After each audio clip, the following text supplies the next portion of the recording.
Ini adalah This is Daryl Cryptomology episode yang ke-11. Stay tune.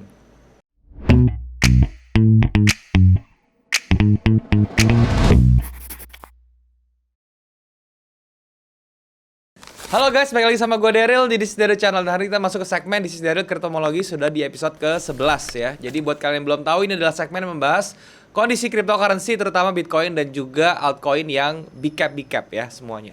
Nah teman-teman, tapi sebelum gue mulai, gue mau ingetin buat kalian yang belum punya grup trading, kalian bisa join di grup trading gue yang gue buat di aplikasi Discord. Linknya ada di bawah, kalian tinggal klik link tersebut untuk join dan kemudian kita bisa langsung diskusi bareng di sana. Gue gak pernah punya grup lain selain di Discord. Jadi kalau misalnya ada mengatasnamakan gue di platform lain seperti Telegram dan lain-lain dan menawarkan investasi dalam bentuk apapun, itu harap hati-hati karena itu sudah dipastikan adalah penipuan. Jadi kalian jangan transfer teman-teman, hati-hati ya. Nah teman-teman, berbicara tentang kripto hari ini teman-teman ya. Jadi di minggu-minggu ini, minggu kemarin itu kripto sudah terkoreksi cukup dalam teman-teman ya.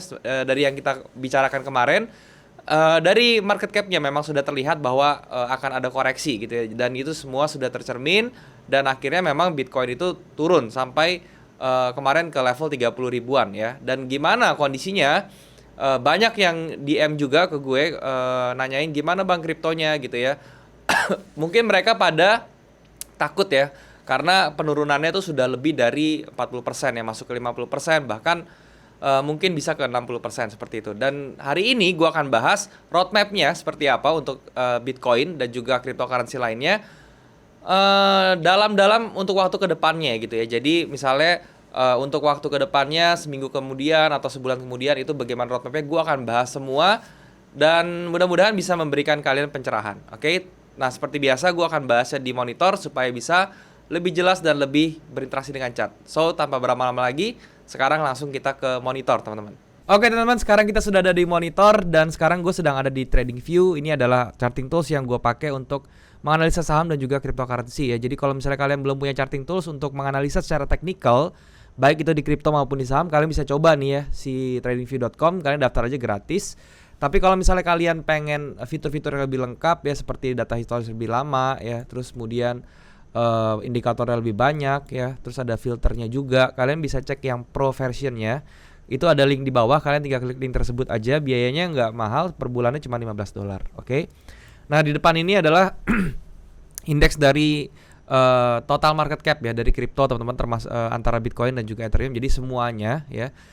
Dan hari ini memang gue akan berbicarakan tentang roadmapnya ya, karena memang yang seperti yang kita tahu Bitcoin itu di bulan-bulan ini teman-teman ya itu sedang terkoreksi cukup lumayan dalam teman-teman ya.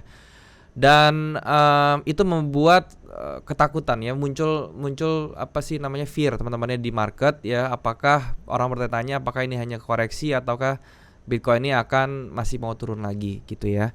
Dan di sini gue akan kasih roadmapnya. Jadi sekali lagi roadmap yang gue kasih di sini itu hanya pandangan gue pure, bukan berarti ini sudah pasti benar atau enggak. Dan sebelum kalian ngikutin gitu ya, kalian harus sesuaikan dengan money management kalian dan juga trading management kalian ya. Dan kalau misalnya ini nggak make sense buat kalian ya nggak apa-apa, jadikan saja ini sebagai referensi gitu loh.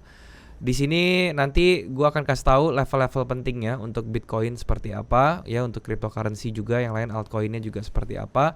Dan gue akan bahas koin-koin yang memiliki cap yang besar. Kenapa? Karena pada saat seperti ini itu adalah koin-koin cap besar yang harus kita perhatikan. Kenapa? Karena kita bisa mengambil suatu kesempatan di sana ya. Jadi kita nggak perlu ngelirik koin-koin yang kecil untuk mendapatkan keuntungan yang besar. Tetapi kalau kondisinya lagi koreksi seperti ini, nanti pada saat dia berbalik naik, koin-koin besar pun bisa menghasilkan keuntungan yang luar biasa gitu ya. Dan seperti biasa teman-teman, gue akan bahasnya itu dari market cap-nya dari cryptocurrency ya. Kenapa? Karena itu melambangkan atau itu menandakan perputaran uang ya teman-teman. Jadi perputaran uang itu yang kita mau lihat dulu pertama kali ya.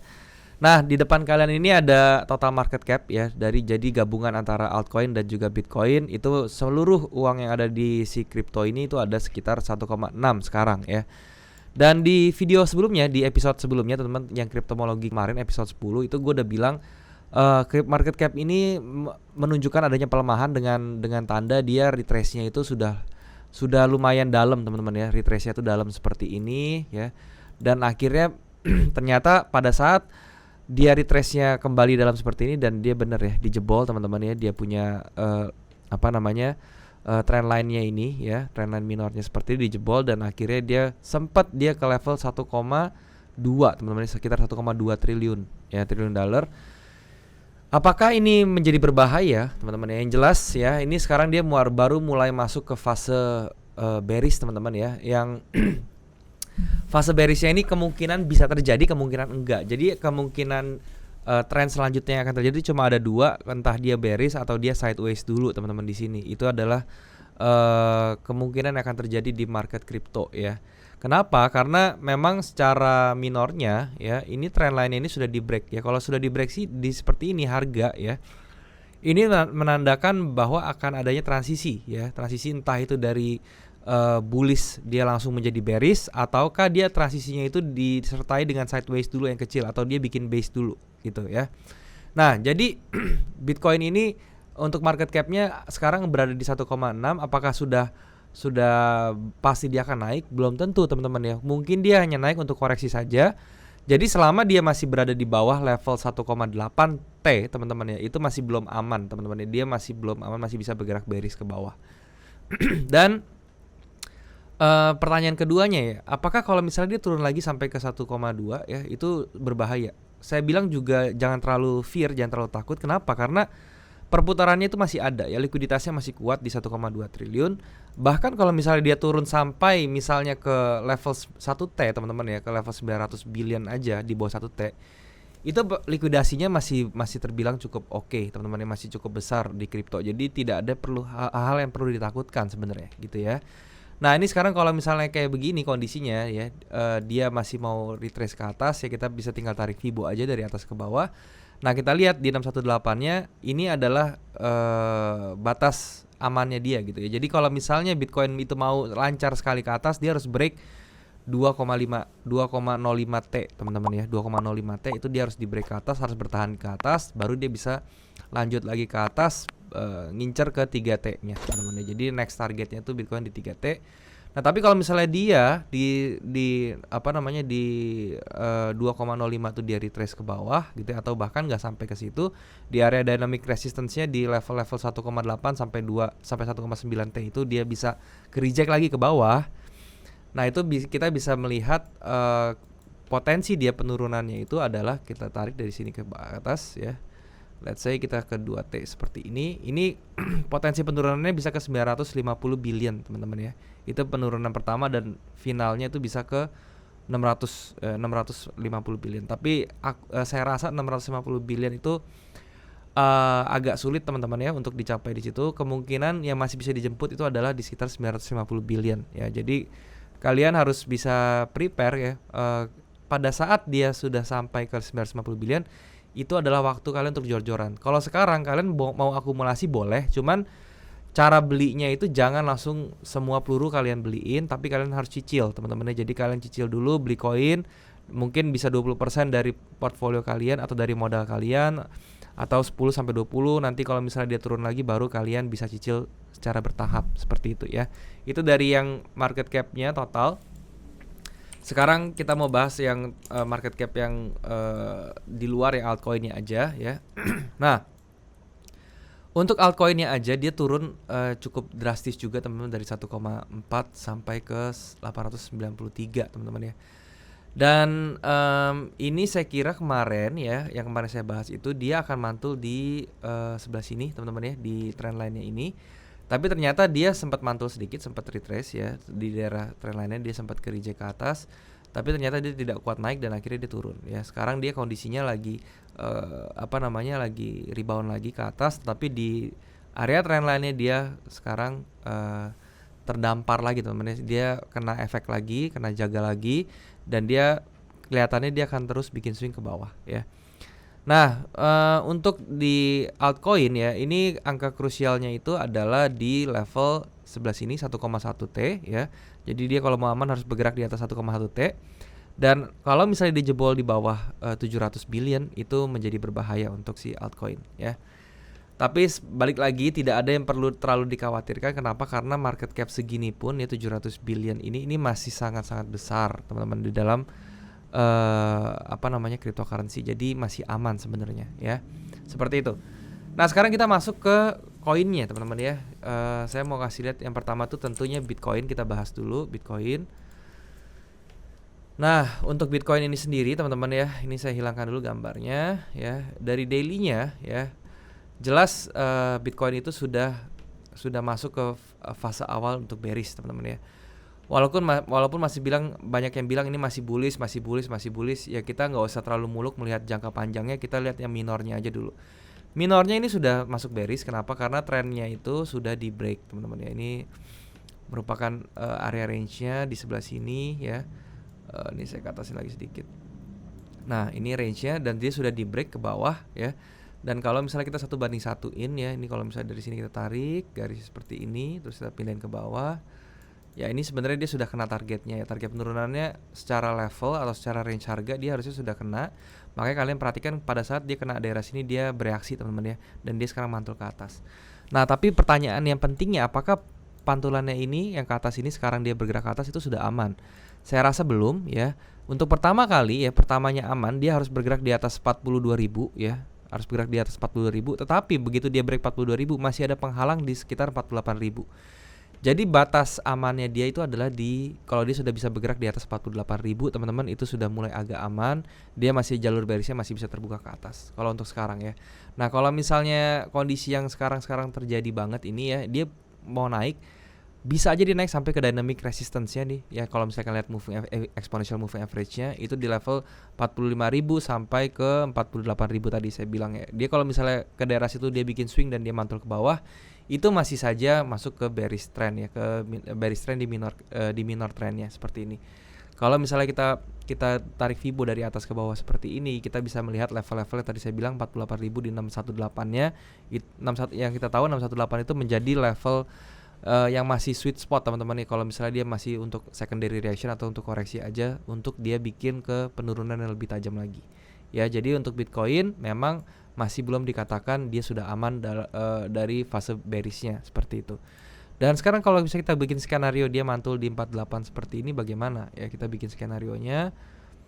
Ya, let's say dia mantul di 48 ini dan dia masih mau bergerak turun. Itu penurunannya bisa ke level 23.600 sampai ke 61.618 ke 17.000. Tapi balik lagi 17.000 ini merupakan kayaknya sih nggak mungkin sampai sini menurut saya, karena di order di level 20 sampai 21.000 itu sangat tebal teman-teman ya, sangat banyak sekali, volumenya juga sangat tinggi.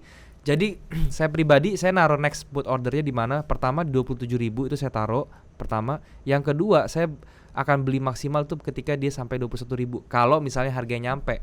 Saya sih nggak pengen ya harga Bitcoin nyampe ke 21.000, tapi itu menurut saya kalau dia nyampe situ itu adalah titik di mana kita tuh layak beli ya. Tapi sekali lagi kalau dia turun di 27.000 pun itu saya sudah pasti akan ambil lagi ya. Jadi kemarin saya masuk di level 35 sampai 36.000, next average-nya saya akan masuk di level 27.000 dan nextnya lagi terakhir di 21.000 seperti itu.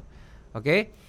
Nah, itu untuk Bitcoin. Tapi teman-teman yang harus diperhatikan lagi ya, jangan pernah berpikir jangan takut teman-teman ya. Maksudnya memang kalau misalnya kemarin orang-orang euforia karena market bullish semua gitu ya, itu memang udah jadi hal yang wajar. Kalau misalnya euforia terjadi ya, banyak yang mendadak jadi nabi ibaratnya di dalam cryptocurrency karena nunjukin keuntungan ya segala macam. Tapi pada saat marketnya bearish semuanya pada ngilang gitu ya. Nah, itu intinya sih gini ya, maksudnya pada saat market bearish di minornya ya, bearish minornya itu kalian jangan takut. Kalian harus berpikir di mana level yang bisa saya masuk. Kenapa? Karena pakai prinsip dasar teman-teman ya. Kita tuh jangan ngebeliin kalau harganya lagi rally. Kita ngebeliin justru pada saatnya seperti ini nih, harganya lagi koreksi-koreksi. Tapi tentu saja pembeliannya harus diukur. Diukur maksudnya seperti apa? Kita harus tahu dia di level mana aja yang bakal berhenti sehingga kita bisa dapat harga yang average yang maksimal teman-teman, seperti itu. Oke. Nah, jadi seperti itu ya untuk Bitcoin. Dia intinya menurut saya dia masih berada di dalam awal fase bearishnya, yang mana dia baru transisi. So next levelnya itu dia ke 27.000 dan 21.000 kalau dia mau turun, dan kalau dia mau aman dia harus break di atas 48.000. Jadi kalau misalnya dia bisa break 48.000, kalian baru bisa berpikir untuk membeli di harga-harga atas teman-teman ya. Kalau sekarang saya bilang jangan beli dulu di atas, di kalau misalnya dia naik nih nanti ke 47.000 terus kalian langsung buru-buru beli. Jangan, tungguin apakah di 48.000 itu dia bisa bikin swing. Kalau dia bisa bikin swing high di situ dan dia mau turun lagi, jangan beli dulu teman-teman ya. Tunggu sampai di harga 27 ribuan seperti itu. Itu untuk Bitcoin. Nextnya ada Ethereum ya. Untuk Ethereum juga kurang lebih sama teman-teman ya. Semuanya ini sekarang sama kondisinya, dan Ethereum ini lebih seram sebenarnya. Kenapa? Karena kalau misalnya kita lihat ya, menurut market phase-nya dia ini masuk ke eksesif teman-teman ya. Ini adalah pola eksesif seperti ini ya. Yang mana dia pada saat dia retrace ke atas dibantingnya satu sama sampai dia ke daerah low-nya dia sebelumnya, itu namanya eksesif. Nah, ini kemungkinan besar dia akan ketahan di daerah sini teman-teman ya. Di pertama level yang diperhatikan adalah pivotnya di range-nya ini ya. Jadi di 2700 ya teman-teman bisa lihat ya. Ketika dia kena 2700 dia mantul ke bawah. Kenapa 2700 ini menjadi penting levelnya? Karena ini merupakan pivot teman-teman ya. Jadi kalian lihat candle Marubozu yang besar ini, range-nya dari atas sampai bawah, kalian ambil nilai tengahnya itu dapat di level 2700-an. Jadi sebelah kirinya juga ada demand kecil ya di level 2700-an. So ini 2700-an ini menjadi level yang sangat krusial. Nah, pada saat dia turun ada dua skenario lagi. Dia bisa turun sampai ke bawah terus, teman-teman ya, sampai dia mungkin menuju ke level 1400-an ya. Jadi Ethereum tuh buy saya tuh di 1400 sampai 1500 yang paling besarnya nanti. Atau teman-teman ya, atau dia nanti di level ini di tengah-tengahnya Marubozu candle yang seperti ini ya, yang ada momentumnya ini, kita ambil pivotnya di tengah. Ya ini kemungkinan dia bisa mantul ke sini. Ya jadi kalau misalnya dia kena di sini ya di level sekitar 2350, dia bisa mantul ke atas, terus dia bisa jemput di masuk ke level di atas 3000 teman-teman ya, seperti itu. Itu untuk Ethereum-nya. Jadi ini tetap masih di dalam minggu-minggu bearish sebenarnya menurut saya. Kalau misalnya kita lihat dari weekly-nya teman-teman ya, ini baru 2 minggu teman-teman ya dia mengalami koreksi, dan minggu ketiga ini dia malahan sekarang dia retrace ke atas. Ini artinya masih ada ruang untuk penurunan ya. Jadi kita masih hati-hati juga, jangan sampai kita belinya itu gegabah. Maksudnya gegabah itu adalah kita melihat dia sudah naik sedikit langsung kita beli banyak gitu ya. Nanti begitu dia dikoreksi itu yang menjadi masalah lagi. So intinya untuk Ethereum juga masih belum berada di jalur yang oke ya. Kalau dari trend line-nya pun ya, kalau misalnya kita lihat walaupun dia kena pas di daerah trend line dan dia mantul, ini belum dijadikan acuan sampai dia bergerak di atas 3000. Kenapa seperti itu? Karena despair-nya eksesifnya ini teman-teman yang serem ya. Jadi kalau dia muncul eksesif seperti ini bisa jadi awal dari downtrend-nya teman-teman, seperti itu. Itu untuk Ethereum ya. Next-nya ada XRP teman-teman. Saya mau bahas XRP di sini. Nah untuk XRP ini juga sama teman-teman, dia sudah break ya, dia punya range-nya di sini. Ya, ini ada structure-nya, dia sudah break dan dia bergerak lagi retrace ke atas, kembali retest dia punya structure-nya untuk di break ke atas lagi, tapi dia ternyata terpantul teman-teman ya. Dan kalau seperti ini kondisinya dia bakal turun sampai mana kira-kira, kalian bisa ukur aja dari 1:1 range-nya seperti ini. Kita tarik dari atas ke bawah, terus kita copy paste ke bawah seperti ini saja, dan dia mungkin bisa turun sampai 0,316 itu target yang paling bawahnya. Cuman sekali lagi kalau XRP saya di 0,5 pun saya sudah akan ambil banyak teman-teman ya. Jadi XRP itu buy saya tuh di 0,5-an, 0,5 dolar, yaitu adalah menjadi titik buy saya untuk XRP seperti itu. Nah itu untuk XRP kayak gitu teman-teman ya, sama kurang lebih ya, karena dia juga sudah kena sudah kena break teman-teman ya, sudah break structure levelnya, dan dia sekarang sudah sudah masuk ke posisi bearish-nya ya. Nah nextnya ada Doge teman-teman ya, Dogecoin.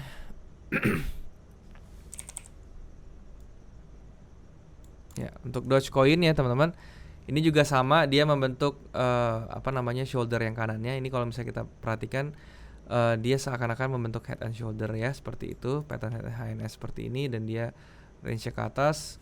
Nah kalau seperti ini kita tinggal cari dia kira-kira shoulder next-nya di mana. Nah kalau misalnya Dogecoin ini dia mau bergerak sampai ke level 0,58 sampai 0,6 juga dia masih ada potensi untuk turun ya, karena ini potensi besarnya kalau misalnya dia sampai ke level situ dia jadi ascending head and shoulder seperti itu. Tapi kalau dari short trend ya teman-teman, yang trend pendeknya ya, dia ketahan di bawah moving average-nya ya, dan ini sulit untuk tembus. Kalau misalnya dia bisa break di atasnya dulu di atas level 0,45 yaitu sudah lumayan lumayan oke lah ya untuk dia naik. Tapi selama di bawah itu dia masih ada potensi turun terus teman-teman ya, sampai kemana? Mungkin sampai ke level 0,138 ya. Jadi kalau misalnya saya bisa gambarin ini adalah low-nya dia, ya mungkin dia bakal ngejar low-nya lagi di 1,36 ini ya teman-teman ya. Itu akan menjadi low-nya si Dogecoin seperti itu. Nah, nextnya ada Cardano teman-teman ya. Nah, untuk Cardano ini juga sama seperti Ethereum kurang lebih ya, dia membentuk fase despair seperti ini, eksesif seperti ini. Ya ini tandanya dia masih belum ada belum ada kejelasan dia apakah naik balahan. Kalau misalnya kondisi seperti ini kemungkinan besar dia bisa reverse ke bawah teman-teman ya. Jadi untuk ada ini juga sama ya, level yang bisa kalian perhatikan untuk amannya di buy ya.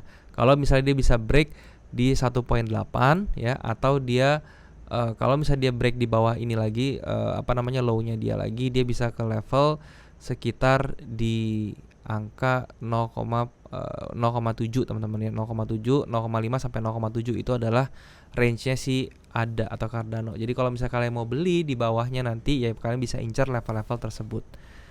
Oke teman-teman, mungkin itu aja yang mau gue sharing adalah 5 koin yang menurut gue capnya tuh lumayan besar ya. Kalau misalnya kayak Tether seperti itu ya, USDC itu saya nggak akan lihat karena itu merupakan stable coin.